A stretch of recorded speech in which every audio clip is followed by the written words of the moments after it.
Magandang araw mga kagulay, welcome back sa aking channel. Greggy Farmer nga po pala ulit to. Bali, ngayong araw na to ay nag-harvest tayo mga gulay. Pasensya na kung di ako nakakapag-update sa inyo sa harvest ng kaliksto natin. Gawa nga ng busy po tayo. Gawa ng nahabol po natin lahat ng araw. Gawa ng magpapatanim sa susunod. Tapos meron pa akong sitaw na maramihan ng sitaw mga kagulay. Nagtitrailis kasi ako mga kagulay. Mainit dito, kailangan na alas 5 pa lang nagtatrabaho na mga kagulay, kahit hanggang alas 9, alas 8:30 ganun mga kagulay. Kaya kung minsan hindi na ako nakakagawa talaga ng pangalan nito, vlog o kaya video natin mga kagulay. Pagpasensya nyo na ako. Pero ngayon, kagawa ko mga kagulay, kumbaga tinigil ko muna yung pagtitrailis doon para makapag-vlog lang kasi marami nang nag-chat mismo sa akin sa messenger kung bakit daw ako walang baka iniisip ng iba mga kagulay ay wala na ako in-harvest. Meron mga kagulay to. Yan. May mga in-harvest pa rin tayo mga kagulay. Yan siya. Bali ito tapos na-harvest yan. Ka-14 harvest to mga kagulay. Pasensya na talaga kung di ako nakakapag-update sa inyo. Medyo lumiliit na yung mga bunga mga kagulay. Yan siya. Hindi na siya ganong kanuhan mga kagulay. Yan. Yan yung bunga ng ating talong 14 harvest. Yung mga nakaraan, bumaba na siya. Kasi nagpapanibagong bugso na siya kung tawagin mga kagulay. Yung talagang may time kasi ang talong mga kagulay, mga dosing harvest mga ganon. O unti talaga. Di naman siya hihinto mga kagulay. Kumbaga maghihinay-hinay siya ng pamumunga niya mga kagulay. Hanggang sa mga abot na naman ng mga 17, 18 ganyan. Bibigla na naman yan. Yun yung pangalawang bugso mga kagulay na tinatawag doon sa amin sa Luzon. Ewan ko dito sa Mindanao kung anong tawag doon mga kagulay. Kasi may papanibagong sanga na naman siya ulit doon. Yun yung ibig sabihin kapag lumabas na yun. Siyempre kapag may sanga ay may bulaklak. Ibig sabihin kapag may bulaklak, kapag nalagaan nating maigi ay may bunga mga kagulay. Kaya ganon. So mga kagulay doon nga sa tinaniman ko ng sili sana itatanim doon mga kagulay. Yung pambutas niya doon mga kagulay, di ko na rin nagawa ng vlog yon. Masyadong mataas yung sili na diniliver sa akin mga kagulay. Buti na nga lang na papalitan niya yung kumbaga yung ganon, yung doon, kaya magiging talong na lang ulit yung magiging tanim doon, di ba? Dati nung maalala nyo, yung sinabi ko ng mga nakaraang vlog pa, nung nakaraang linggo pa mga kagulay ay sili. Kaso lang yung diniliver kasing sili mga kagulay, tinesting namin kasi wala sa seedling tray, kinarton, hindi talaga po pwede mga kagulay.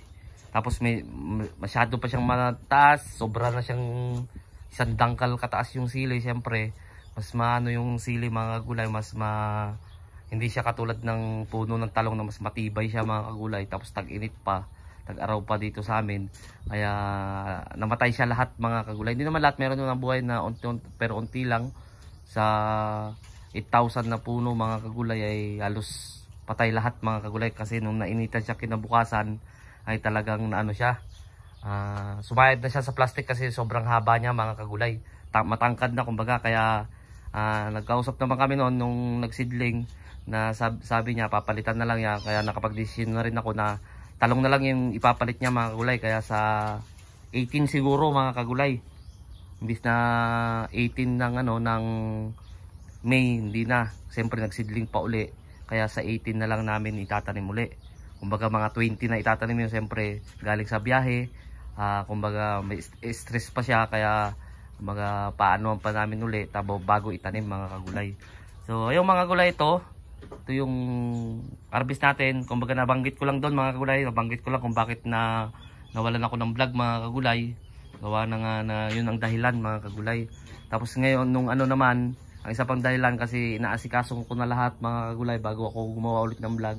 Ayun, kung mapapansin nyo doon mga kagulay, mga may puti-puti doon, halos lahat yun mga kagulay ay sitawan na mga kagulay. Kumbaga yung unang tinaniman ng sitaw, tapos yung pangalawa pinag-isa ko na ulit mga kagulay, sinitaw ko ulit mga kagulay. Kaya medyo marami-rami na rin yung sitaw natin doon mga kagulay. Tapos yung pinanggalingan ng ampalaya ay nililinis din namin mga kagulay. Tinanggal namin yung mga ampalaya doon na buhay pa. Tataniman namin naman ng upo mga kagulay, kaya naging busy talaga yung mga kahit yung mga kasama ko dito naging busy na rin, lalong lalo ito mga kagulay. Naging busy kami kaya na hindi ako nakakagawa ng ng vlog. Kasi marami nga talaga na naghahanap sa akin, yung mga friend ko na sa Facebook.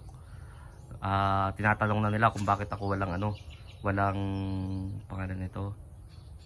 Wala akong update o kaya vlog na ginagawa mga gulay. Pagpasensyahan nyo na. Diretso na nimo sa kontong. Ito na. Ay, sa bukag. Oo, para ikon na rin nimo to. Basta 1.5 minus mo lang nimo 1.5 kapag ikon nimo. Kasi ito rin karton din yung pagano yan, yung mga karton mga gulay. Karton din yung pagkakargahan namin to mga gulay kasi sobrang mura na dito ang talong sa amin mga kagulay. Kaya nakapag-decision ako doon sa sili sana. Ang una nun mga kagulay, talong. Kaso lang nasira yung talong niya. Tapos sili na lang ang sinabi ko meron naman siyang sili. Kaso nasobrahan na sa edad yung sili. Tinesting nga namin na itanim yon. Kung baga tinesting niya i-deliver. Kung okay sana, yun na lang ang babayaran yung sili. Kaso hindi siya umokay, kaya bumalik ulit sa talong mga kagulay. Papalitan naman niya yung sili, bumalik sa talong ulit. Kaso yung spacing nun nasa 40 to 50 lang yung spacing yung kaya mangyayari. Sobrang sid-sid na mga gulay. Ayan, yung isang kasama natin mga kagulay. Ayan, nag-harvest sila ng sitaw dyan sa demo mga kagulay. Ayan, sa demo yun. Kiloon nyo lang ninyo, no? Para natin pang palit-palit og mga lamas, no? Kanang kalapod ato ara. Kiloon lang ninyo para manatay palit lamas. Ayun mga kagulay, binibisaya ko kasi meron sa yan tumitingin siya mga kagulay. Zero lang nimo. Zero na na. Sige. Tingnan mo 1.1 na. 1.3 lang. Direkto lang nimo diya. Tapos ikon dito. Yun nga mga gulay, nagtatanong lang kasi kasama ko kasi karton. Hindi kasi namin dito di-deliver nito sa Caraga kasi sobrang mura na. Kung tatanungin nyo, may kumukuha na dito ng 15, 17, 20. Depende sa klase ng talong mga gulay kung maganda pa. Kung maganda-ganda, 20, 25. Pero kung ganito ang halimbawa sa 14 harvest na, siyempre mainit dito mga kagulay. Kaya medyo pumangit na yung Okay pa rin naman mga kagulay kasi titignan nyo. Ayan siya, okay pa rin naman. Siyempre sa init mga kagulay ay medyo nagbabago siya talaga. Hindi kasi siya katulad nung unang harvest hanggang 10 harvest na magaganda pa siya mga kagulay. Kaya hindi na namin to deliver dito sa ibang lugar na lang. Hindi ko na lang babanggitin mga kagulay kasi baka doon pa mag-deliver yung iba. Maapekto na naman ako sa presyo mga kagulay. So yung mga kagulay, kumbaga in-update ko lang kayo kung bakit di ako kagagawa ng vlog. Kasi yun nga, busy kami masyado dito sa farm, nagtitrellis, nagtatanggal ng kung ano-ano dyan sa mga kagulay. Kaya hindi ako nakakagawa. Ngayon lang ako nakagawa, gawa nga ng naalala ko, habang nagtitrellis ako doon sa talong, naalala ko sa sitawan, naalala ko marami nagchat sa akin.